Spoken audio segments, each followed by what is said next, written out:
Like I said in my previous video, I'm going to be doing a series of short videos around plant medicine and the use of psychedelics and incorporating other components of health and wellness into those short videos. But I wanted to start with the most important part of the series, which is psychedelic safety and harm reduction.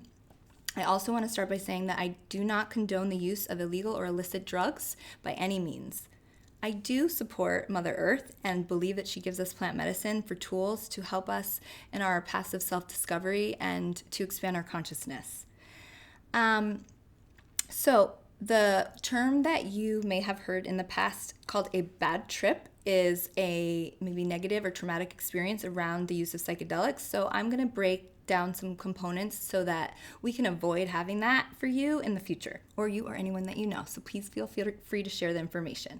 And for all intents and purposes, I am using psilocybin as my example in this video. I will also be getting more in detail about psilocybin in the next video of the series, but this is what I'm talking about in this when I'm using examples. So psilocybin is non-habit forming, it's non-addictive, and there are no documented cases of overdose with the use of psilocybin. The physical or mental harm that has come from this has been either self-harm because of not being, right setting or dose, which I'm going to get to, which are important components, or somebody taking too much or being alone and not having somebody to help guide them out of that negative experience and causing physical harm, or if they have an underlying underlying mental illness such as schizophrenia, because it can exacerbate and cause more issues. Also, if you have anxiety or panic disorder, you can still safely use plant medicines. Just do so with the guidance of someone that's trained in this area, and also, very important that you have something called a trip sitter with you that's not taking the medicine, that can help you in case any anxiety, to help mitigate a panic attack. Also, if you do have those disorders and you're on any kind of medication, please consult a licensed professional. Hopefully you're comfortable enough with your primary care physician or provider or psychiatrist or your prescriber to bring this up with them so that they can help if you need to adjust dose, or if you're trying to titrate off an antidepressant, for example, you can do that safely under their watch. And then also you might need adjustment with your plant medicine based on what other medications you may be taking. If you have ADD and you're taking an amphetamine like Adderall or Ritalin, I suggest not taking it the day that you're journeying, especially with psilocybin. There might be other plants that require you to stop taking that medication anywhere from 7 to 14 days before taking the journey. And again, all different, and you're going to be consulting. I would always have somebody that is knowledgeable in this area before jumping in. So those three components that I brought up, set, setting, and dose, all play a huge factor in your experience. Set is the intentions and your mindset coming into your experience. So I always recommend setting your intention with the plant that you're using. It's a tool. Ask what you are seeking and have it help guide you in that way, and it's going to completely shift your experience. Also, set is your mental well-being going into it, and being open. The more open you are in this experience, the more you're able to flow and adapt if things arise that might be uncomfortable. Setting is your physical space. So either your environment that's around you, like your home, or if you're in a retreat space or like a music festival.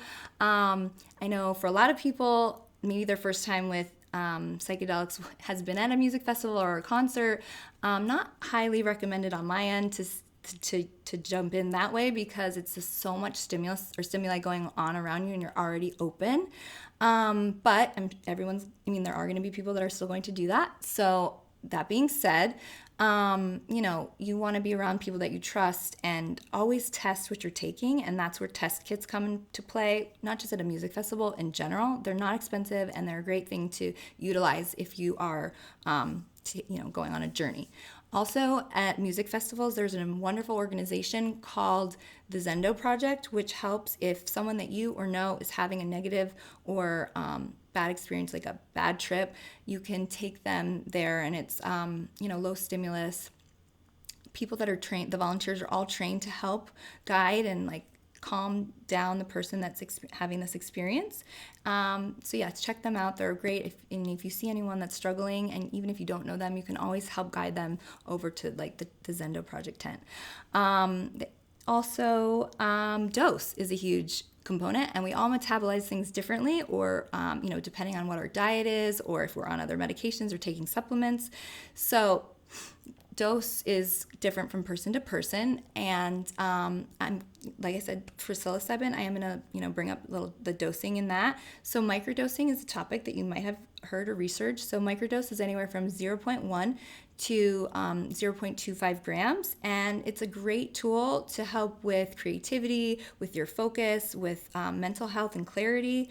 And there's dosing schedules that you can take, and again, there's a lot of guidance when it comes to that. And then a mini dose is anywhere from 0.5 to 0.75 grams, and that is I always recommend that for someone that's new or has had a previously negative experience, to help rebuild their trust with the plant or initiate trust with that plant. And then if you're going to be taking a larger dose, always wait 5 to 7 days in between your two doses to for an effective experience. And then there's something called a museum dose, which is 0.75 to 1.5 grams, and that they say like that you can take that dose and like go to a museum and be around in public and feel safe. But again, everybody's different, and how they metabolize anything and how they perceive. So I tread lightly with that one. And then a moderate dose is 1.5 to 3 grams, and then a hero's dose is 5 grams. And then, like I said in the past, always have somebody with you if you're taking a larger dose. It's just safer, and it's better for your mental well-being. And, even if you are experienced, phone a friend if you need to. So those are 3 components that are very huge factors in your experience. Then we have, physiological changes that you might experience, like an increased heart rate, or increase or decrease in blood pressure. Visual changes, your perception changes, like tactile stimulus is different or more enhanced. And then also based on like when you're taking the medicine is when you might experience nausea, usually at the peak, which is around anywhere from like 2 to 3 hours after taking the medication, plant medicine, that you're going to experience nausea, or just right when you're peaking. Some people metabolize really fast, and that might be an hour in after ingestion. So if that is the case, there's a few ways to help with that. So your breath is such a huge tool that we have and that you have to help with nausea, and also it can help with anxiety. So, and then if you're nauseous, you could trigger anxiety, and if you're anxious, you could trigger nausea. So get into your breath, and then lean into your experience while doing so. And then if you are, your physicality plays a factor. Also with negative thought loops, you can get stuck in these like perseverations and stuck on a certain thought. So in order to like shift your energy. If you're standing, sit down and ground yourself down. Or if you are sitting, get up and walk around. If you have music playing, maybe shift the music or change the music, or, change the volume or turn it off completely. These are all things that can help if you become overwhelmed or you feel that nausea or any anxiety or panic coming on. These are simple tools that you have. But like I said, just leaning into the experience is huge. Just go with it and don't fight it, because if you try to control it, you're going to like have your own resistance, both physiologically and mentally and emotionally. And then all that being said, you're going to have things come up and unearthed, and integrating that into your life is important and a huge part of the plant medicine journey. So, there's tools that you can utilize, and there's professionals that can help you integrate, especially if any trauma has been unearthed, or, any triggers have come up, or things that you didn't even know were like latent within yourself. So please utilize your resources for that. And plant medicine is a great tool for us of self-discovery and exploration, and to expand our consciousness and just be more open and adaptable human beings. So if you have any questions, I would love to help answer them. I am obviously a huge advocate for the use of plant medicine in safe settings, and Also, if you have any feedback or anything that you want me to include in future videos, please let me know. I am totally on board with taking all of your feedback. Please be nice. And I hope you enjoy this, and I am excited to keep going with the series and share more in the future. Be well.